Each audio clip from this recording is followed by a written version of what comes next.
ઉપરવાસમાં પડેલા ભારે વરસાદના કારણે વડોદરા જિલ્લાના ડભોઈ તાલુકાની દેવ અને ઢાઢર નદીના પાણી ફરી વળતા બંધ કરાયેલો ડભોઈ વડોદરા હાઈવે 5 કલાક બાદ પાણી ઓસરતા વાહન વ્યવહાર માટે પુનઃ શરૂ કરી દેવામાં આવ્યો છે.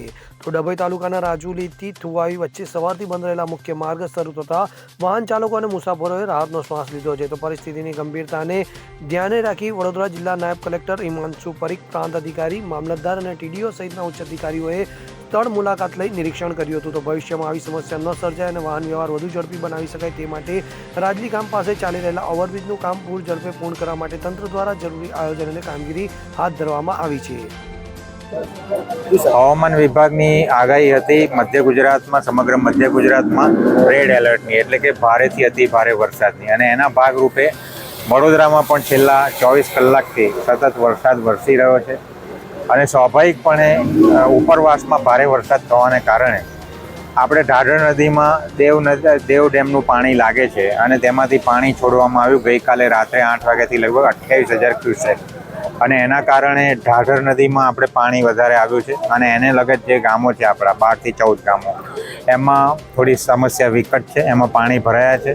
અને એટલા માટે થઈને આપણે રાજલી, ભીલાપુર અને બહેરામપુરા આ 3 જગ્યાએ થોડું સ્થળાંતર કરવું પડ્યું છે. બહેરામપુરામાં લગભગ 101 વ્યક્તિઓને સ્થળાંતર કરવામાં આવ્યું છે. સાથે સાથે રાજલીમાં 21, ભીલાપુરમાં 21 જણનું સ્થળાંતર કરવામાં આવ્યું છે. અને એ જ રીતે રાજલીમાં પણ 80 લોકોનું સ્થળાંતર કરવામાં આવ્યું છે. પ્રાથમિક શાળા એ આપણા આશ્રય સ્થાનો છે, ત્યાં જમવાની અને પીવાના પાણીની, દવાઓની વિવિધ વ્યવસ્થાઓ કરવામાં આવી છે. ઢાઢર નદીમાં પાણી થવાના કારણે કાયમી જે આપણે મુશ્કેલી પડે છે, વડોદરા ડભોઈનો આ રસ્તો હાલ થુવાવી આગળ આપણે ઊભા છે અને એ બંધ થઈ ગયો છે.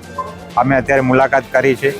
ગઈકાલે પણ મેં વઢાવાણા તળાવ છે અથવા તો ડભોઈ નગરપાલિકામાં આપણે રાણાવાસમાં જ્યાં પહેલેથી પાણી ભરાય છે એની પણ મુલાકાત લીધી હતી.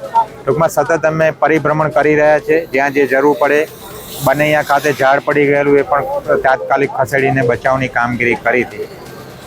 એટલું એક આપણા માટે સારું છે કે આપણા પ્રયત્નોના હિસાબે કોઈ અનિચ્છનીય બનાવ બન્યો નથી, જાનમાલનું આપણે રક્ષણ કરી શક્યા છે. પણ નિશ્ચિતપણે પાણી ભરાયા છે એટલે એટલા પૂરતું આપણે થોડી મુશ્કેલીમાં છીએ.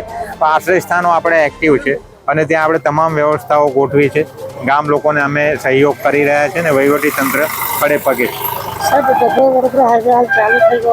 કેટલા કલાક ઓલમોસ્ટ ગઈકાલે રાતથી પાણી છોડવાનું ચાલુ થયું, એટલે ગઈકાલ રાતથી જ આ રસ્તો બંધ કરી દેવામાં આવ્યો હતો સુરક્ષાના ભાગરૂપે.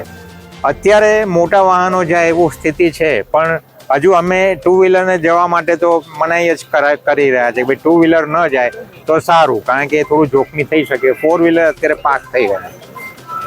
ફકીરા ખત્રી સાથે CN24 ન્યૂઝ, ડભોઈ. હવે જુઓ દેશ દુનિયાની તમામ ખબરો તમારી આંગળીના ટેરવે.